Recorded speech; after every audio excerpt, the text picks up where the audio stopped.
مختصراً عرض یہ ہے، میرے پاس بھائیوں 3 دلیلیں ہیں۔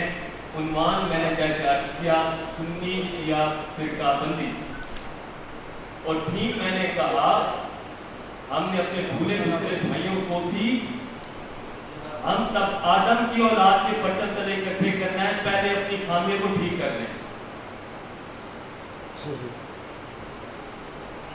دلیل نمبر 1، اللہ پاک فرماتے ہیں وَلَا تَفَرَّقُوا، اور فرقے نہ بنانا۔ دوسری دلیل جناب عالیان رسول پاک صلی اللہ علیہ وسلم کے وقت کوئی سنی شیعہ نہیں تھا۔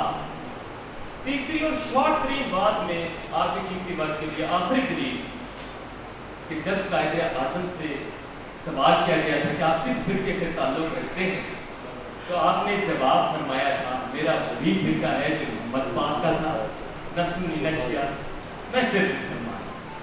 تو ان 3 دلیلوں کے بعد بات کو مختصر کرتے ہوئے بہتر مستفید ہوگی جب آپ وائز ہیں، یقیناً آپ کی نالج سورج مانے ہے۔ میں اپنی بس کوشش کے لیے آیا ہوں، میں ادھر باتوں کی طرف آنا چاہوں گا، میری آدھی بات ختم ہو چکی ہے۔ میرے 6 پوائنٹ میں سے چوتھا پوائنٹ ہے ٹوٹل آج کی پریس کانفرنس میں، بھائیوں قوم قبیلے تعارف کے لیے ہیں، وہ بات درست ہے، لیکن فرقے بنانا ابھی جو آپ کے سامنے اللہ کی، رسول پاک کی اور قائد کے حوالے سے جو میں نے کہا، اس حوالے سے تو فرقے بنانا جائز نہیں ہے، منع ہے۔ اگر میں یہ بھی کہوں تو کیا غلط نہیں ہو جائے کہ اللہ رسول اور قائد کے خلاف محاذ جنگ کرنے جاتا ہے؟ نعوذ باللہ۔ میرے 6 میں سے 5واں پوائنٹ سرکار،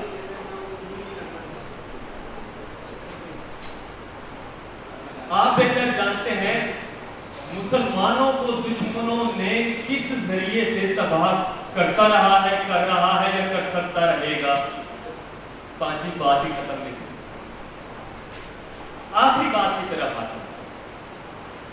کیا جس طرح آپ لوگوں نے آج مجھے آتے ہوئے عزت افزائی فرمائی، اخلاق سے ملی، اگر میرا ان اللہ رسول اور قائد کی فرمودات کے بیان میں یہ میں عرض کروں کہ میرے اور میرے پارٹی کارکنان کا یہ ذہن ہے کہ نہ میں سنی مسلم ہوں نہ میں شیعہ مسلم ہوں، میں صرف مسلمان ہوں، اگر میں یہ سوچ رکھوں تو اے